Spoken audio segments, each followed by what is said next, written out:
54 সূরা কামার আয়াত 55। রুকু 3 সূরা মাক্কি। দয়াময় দয়ালু আল্লাহর নামে। এক রুকু। ঘণ্টা কাছে এসেছে ও চাঁদ বিভক্ত হয়েছে, আর তারা কোনো নিদর্শন দেখলে মুখ ফিরায় ও বলে প্রচলিত জাদু, আর মিথ্যারোপ করে ও স্বেচ্ছায় অনুসরণ করে।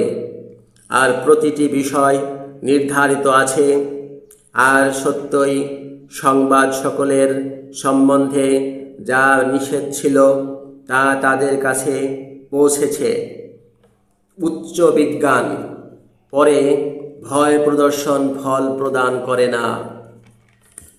পরে তুমি তাদের থেকে বিমুখ হও। সেদিন আহ্বানকারী কোনো মন্দ বিষয়ের দিকে আহ্বান করবে, তাদের চোখ ভয়ে ভীত হবে, তারা সব কবর থেকে বেরোবে যেন তারা বিক্ষিপ্ত পঙ্গপাল। তারা আহ্বানকারীর দিকে ধাবিত। ধর্মদ্রোহীরা বলবে, এই কঠোর দিন। তাদের পূর্বে নূহের জাতি মিথ্যা বলেছিল। পরে তারা আমাদের দাসকে মিথ্যুক বলেছিল সে পাগল, আর তাকে নিবারিত করেছিল। পরে সে তার প্রভুকে ডেকে বলল, আমি তো পরাভূত, তাই তুমি প্রতিফল দাও। পরে আমরা বর্ষণকারী বাড়িযুক্ত আকাশের সকল দ্বার খুললাম, আর পৃথিবী থেকে সকল ঝর্ণা সঞ্চারিত করলাম। পরে পানি নির্ধারিত কাজ সাধনে একত্রিত হল, এবং তাকে আমরা তক্তা ও পেরেক সংযুক্ত নৌযানের উপর চড়ালাম। যে অবিশ্বাসী হয়েছে তার প্রতিফল স্বরূপ আমাদের চোখের সামনে তা চলল, আর সত্যই আমরা তাকে নিদর্শন করেছি। পরে কোনো উপদেশ গ্রহীতা কি আছে? পরে আমার শাস্তি ও আমার সতর্কীকরণ কেমন ছিল? আর সত্যই আমরা কোরআনকে উপদেশের জন্যে সহজ করেছি। পরে কোনো উপদেশ গ্রহীতা কি আছে? আদ জাতি মিথ্যা বলেছিল। পরে আমার শাস্তি ও আমার সতর্কীকরণ কেমন হয়েছিল? আমরা তো তাদের প্রতি স্থিরীকৃত দুর্দিনের প্রচণ্ড ঝড় ও বাতাস পাঠিয়েছিলাম। ওটা লোকদের প্রতি উৎপাত উপস্থিত করল, যেন তারা উৎপাটিত খেজুর গাছ ছিল। পরে আমার শাস্তি ও সতর্কীকরণ কেমন ছিল? আর সত্যই আমরা উপদেশের জন্যে কোরআনকে সহজ করেছি।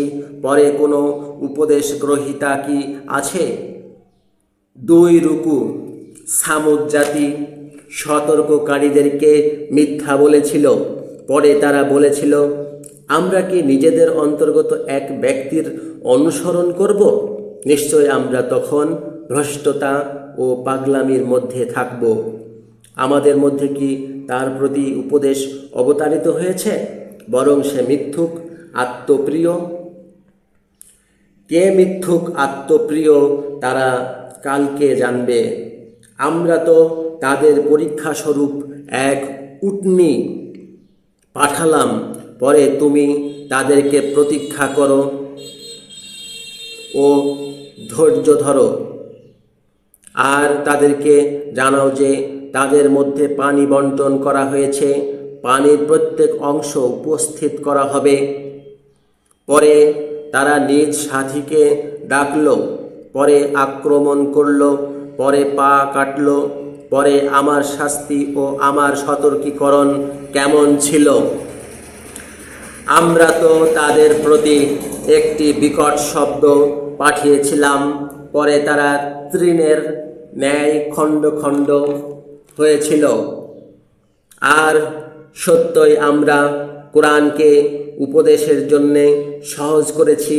পরে কোনো উপদেশ গ্রহীতা কি আছে?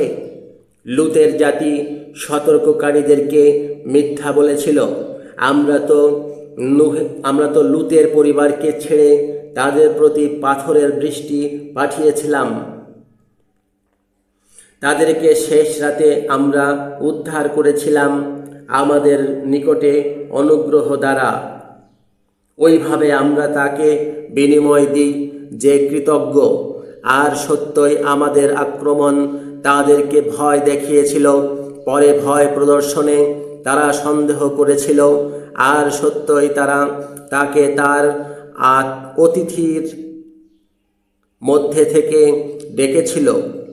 পরে আমরা তাদের চক্ষু বিলোপ করেছিলাম।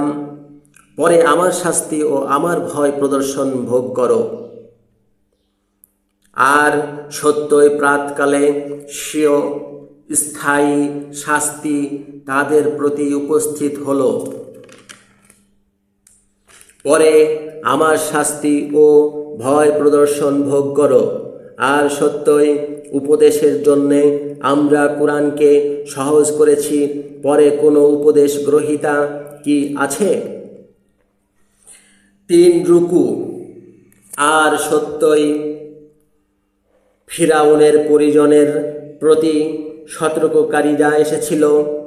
তারা আমাদের সব নিদর্শনকে মিথ্যা বলেছিল। পরে আমরা তাদেরকে প্রবল পরাক্রমের আক্রমণ করেছিলাম। তোমাদের মধ্যে জাবুর সকলে কি উদ্ধার আছে? তারা কি বলে, আমরা এক প্রতিহিংসাকারী জাতি, শীঘ্র এই জাতিকে পরাস্ত করা যাবে আর পিঠ ভেঙে দেয়া যাবে। বরং ঘণ্টা তাদের অঙ্গীকার ভূমি, আর ঘণ্টা সুকঠিন ও সুতিক্ত। নিশ্চয় অপরাধীরা ভ্রান্তি ও হিংসায় আছে। যেদিন আগুনে তারা অধোমুখে আকৃষ্ট হবে, জ্বলন্ত আগুনের সংস্পর্শ ভোগ করো।